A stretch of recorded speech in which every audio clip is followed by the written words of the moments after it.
মই সকাম খাই আছোঁ একদিন, কিন্তু ভিডিঅ'ৰ ফটো আপলোড কৰা নাই ন, এখন দুখন দি আছোঁ। আজি ভিডিঅ' এটাকে আপলোড কৰি দিছোঁ, আপোনালোকক মৰম দিব। আৰু সপ্তাহটো সম্পূৰ্ণ হোৱা শেষ হ'ব পায় কি নাপায়, আকৌ চেলেঞ্জ আহিয়ে যায়, আপোনালোকেও গম পাইছে চাগে। সেয়াই ভাবিছোঁ ইয়াৰে এখন দুখনকৈ দি থাকিম মই এনেকৈ। আৰু জলপান দিবৰ কাৰণে ভকতক ইয়াত বনাই আছে, এয়া দেখিছে নহয়। হ'ব নি নিদিবা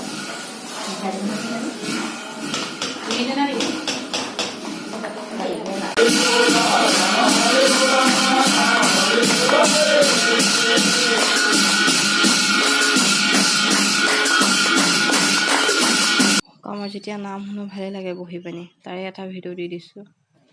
এয়া প্ৰসাদ খোৱা পৰ্ব মানে আমাৰ মহিলাসকলৰ চিঞৰ বাখৰ শুনালে আপোনালোকৰ কাণেই তাল মাৰি যাব, সেইকাৰণে মিউট কৰি লৈছোঁ।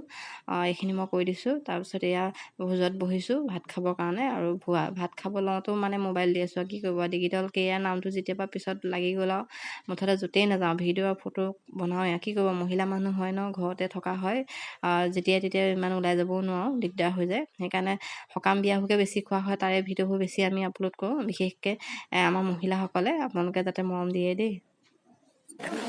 এয়া ভাত খাই মেলি গোটেইখিনি কি ধুনীয়াকৈ বহি লৈছোঁ, মানে এয়া কি ক'ম আৰু। এয়া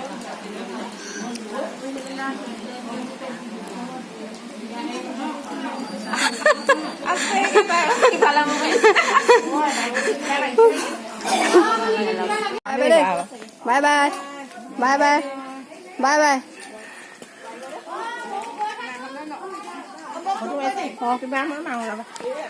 মোৰ ভাগৰ